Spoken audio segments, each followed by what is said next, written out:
व्रत या उपवास करने की परंपरा भारत में सदियों से चली आ रही है। कहीं नवरात्रों में माता दुर्गा के व्रत किए जाते हैं तो कहीं सोमवार को शिव जी के व्रत किए जाते हैं। इस तरीके से देश के अलग अलग हिस्सों में अलग अलग देवी देवताओं के लिए व्रत किए जाते हैं, लेकिन सबका मकसद एक ही है, शरीर और आत्मा की शुद्धि करना।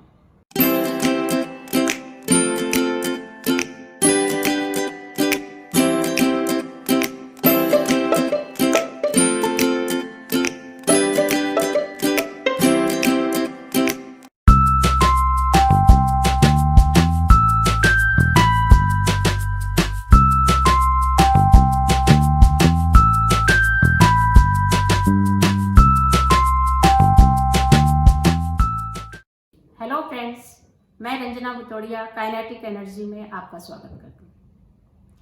अगर आप भी व्रत और उपवास की तैयारी कर रहे हैं तो इस बार इस तैयारी को सीरियसली कर लें और अपनी डाइट को एक ऐसा रूप दें जिससे आपका आध्यात्मिक मकसद तो पूरा हो ही, उसके साथ आप अपनी हेल्थ को भी इम्प्रूव कर सकें।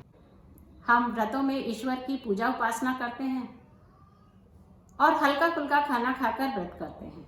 बहुत से लोग सिर्फ फल फ्रूट खाकर व्रत करते हैं, लेकिन आजकल ज़्यादातर घरों में व्रत के दौरान अनहेल्दी फूड ज़्यादा खाया जाता है, जैसे कुट्टू के आटे के पकौड़े, आलू के पकौड़े, फ्राइड आलू, खीर और बहुत सी मीठी चीज़ें जो हमारे शरीर के अंदर गैस एसिडिटी करती है और हमारे शरीर की चर्बी को बढ़ा देती है।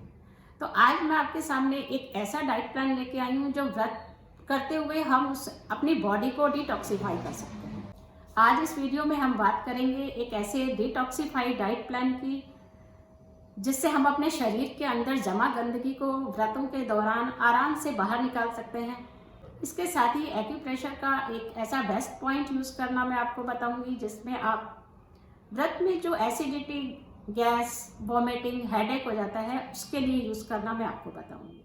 अपनी डाइट को चेंज करके हम अपनी बहुत सी बीमारियों को ठीक कर सकते हैं। जी हाँ फ्रेंड्स, आज दुनिया भर में लोग दवाइयों को बाय बाय करके अपने शरीर के अकॉर्डिंग डाइट को अपना रहे हैं और अपने लाइफस्टाइल को चेंज करके फिट हो रहे हैं।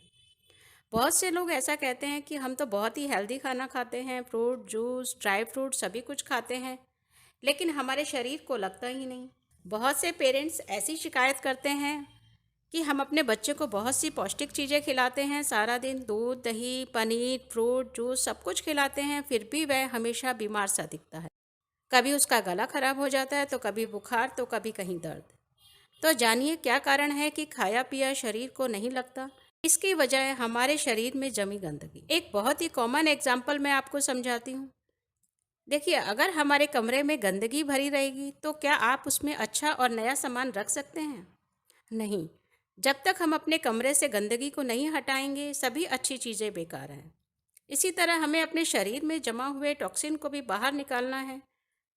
फास्टिंग के दौरान हम बॉडी को डिटॉक्सिफाई बहुत अच्छे से कर सकते हैं। तो आइए जानते हैं कि बॉडी को डिटॉक्सिफाई करने के क्या फ़ायदे हैं। सबसे इम्पॉर्टेंट बात तो ये है कि इससे हम अपनी बहुत सी बीमारियों जैसे cholesterol, high BP, arthritis, uric acid, kidney और लीवर्स में जमे टॉक्सिन्स और डायबिटीज़ और यहाँ तक कि कैंसर जैसी भयानक बीमारियों को भी रिवर्स कर सकते हैं। सेकंड पॉइंट हमारा आता है, बॉडी को डिटॉक्सिफाई करने से हमारे शरीर की चर्बी खत्म होती है और हमें अपना वेट लॉस करने में आसानी होती है। तीसरा पॉइंट है, इससे हमारा डाइजेस्टिव सिस्टम ठीक होता है, जिससे हमारा बेली फैट कम होता है। स्किन में होने वाली एलर्जी इससे ठीक होती है और एसिडिटी जैसी कॉमन प्रॉब्लम इससे ठीक हो जाती है। तो आइए जानते हैं डिटॉक्सिफाई प्लान को। आप सब जानते हैं हमारा शरीर लगभग 70% पानी से और 30% बोन्स, मसल्स और फ्लैश से मिलकर बना है। इसी तरह हमें अपनी डाइट में भी 70% लिक्विड और 30% ठोस चीज़ें लेनी चाहिए। लेकिन क्या हम ऐसा करते हैं? नहीं।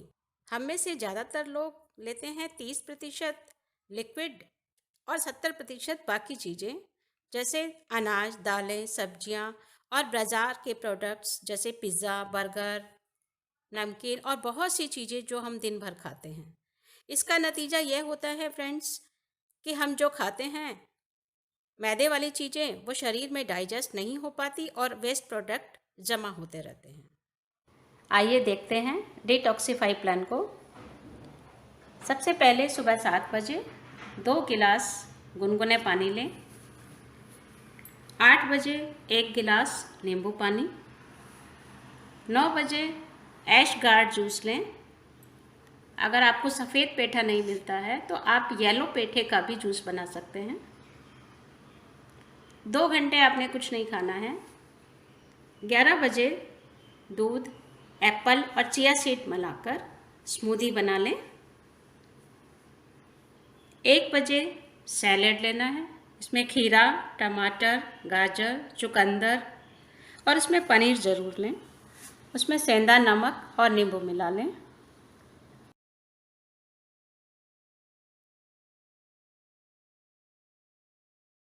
लंच में व्रत के चावल की इडली, डोसा, ढोकला या चीला, इनमें से आप कुछ भी बना सकते हैं। इस बैटर को आप ज़्यादा बना लें और उसको शाम को भी आप यूज़ कर सकते हैं। अब शाम के 5 बज गए हैं और आपको चाय की याद आ रही होगी, तो आप चाय ले सकते हैं और चाय के साथ मखाने लें। 6:30 बजे बहुत सारी वेजिटेबल्स मिलाकर सूप बनाएं। 7:30 बजे जो आपने सुबह बैटर बनाया था, अगर आपने सुबह इडली बनाई है तो शाम को आप उसका वेजिटेबल चीला बना सकते हैं। 8 बजे एक बड़ा मग भर के ग्रीन टी लें। 9:30 बजे दालचीनी और अदरक का काढ़ा लें। व्रत के 9 दिनों में अगर आप इस डाइट प्लान को फॉलो करते हैं तो इससे हमारे शरीर में जमी गंदगी तो साफ़ होगी ही, उसके साथ ही हमें फ़ायदा होगा वेट लॉस और बेली फैट लॉस में भी। इसके साथ ही अब मैं आपको एक्यूप्रेशर का वो पॉइंट बताऊंगी जिससे हम यूज़ करके व्रत में होने वाले नोज़िया, वोमिटिंग, एसिडिटी जो बन जाती है उसमें फ़ायदा करेगा। ये पॉइंट हमारा आता है इंडेक्स फिंगर के फ्रंट साइड में, फर्स्ट और सेकंड जॉइंट के सेंटर में। सेंटर से थोड़ा सा ऊपर है ये पॉइंट। यहाँ आपने एक येलो मैग्नेट लगाना है जो आपको ऊपर से येलो दिखाई देगा। अगर आपके पास मैग्नेट नहीं है तो आप यहाँ एक मेथी का दाना भी लगा सकते हैं। मेरे द्वारा दी गई जानकारी अगर आपको अच्छी लगे तो इसे लाइक और शेयर ज़रूर करें, और अगर आपने मेरा चैनल अभी तक सब्सक्राइब नहीं किया है तो ज़रूर कर लें। Thanks for watching video.